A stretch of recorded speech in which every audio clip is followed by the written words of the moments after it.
Darth Maul's defeat by the hands of Obi-Wan Kenobi on Naboo ended any future the young Zabrak had hoped for, as rather than rising to power alongside his Sith master Darth Sidious, he would instead spend the next decade withering away on the junk world of Lotho Minor, kept alive purely off his hate towards the Jedi Padawan who had struck him in half. As madness consumed his mind, the only constant memories that remained within Maul were of Kenobi and his recollections of the duel that left him in the miserable state he was in. Even when he was asleep, Obi-Wan still appeared and haunted the Zabrak, taunting him within his nightmares, gloating over the fact that he was the one that ended the aspiring Sith Lord's future. Although being rescued by his brother Savage Opress, and later having his mind healed by Mother Talzin brought Maul back to his original sanity, the nightmares did not end, and would often continue to torment him long after,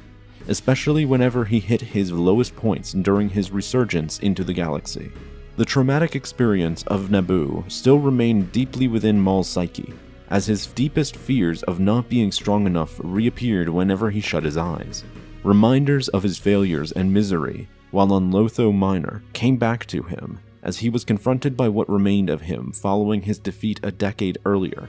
How despite him being healed, the mere fact that he became a twisted, mindless creature would never leave his memory ever again.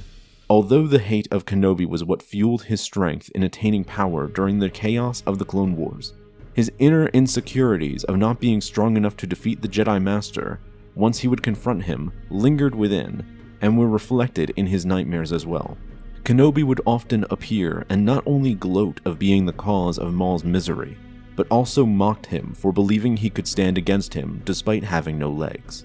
Nonetheless, Maul was ultimately able to overcome these nightmares and his inner insecurities by eventually beating his mortal enemy in combat and enacting his revenge on Obi-Wan following his capture on Mandalore. But like before, right as Maul was rising back to the top and had a future to look forward to, it was once again all taken away, but this time by his former Sith master, Darth Sidious. And while he did ultimately escape Palpatine's clutches, he did end up losing everything he had worked on following the rise of the Empire. Once again, his dreams were destroyed and replaced by more nightmares of those who had taken them away from him, whether they be of Obi-Wan or later Darth Sidious.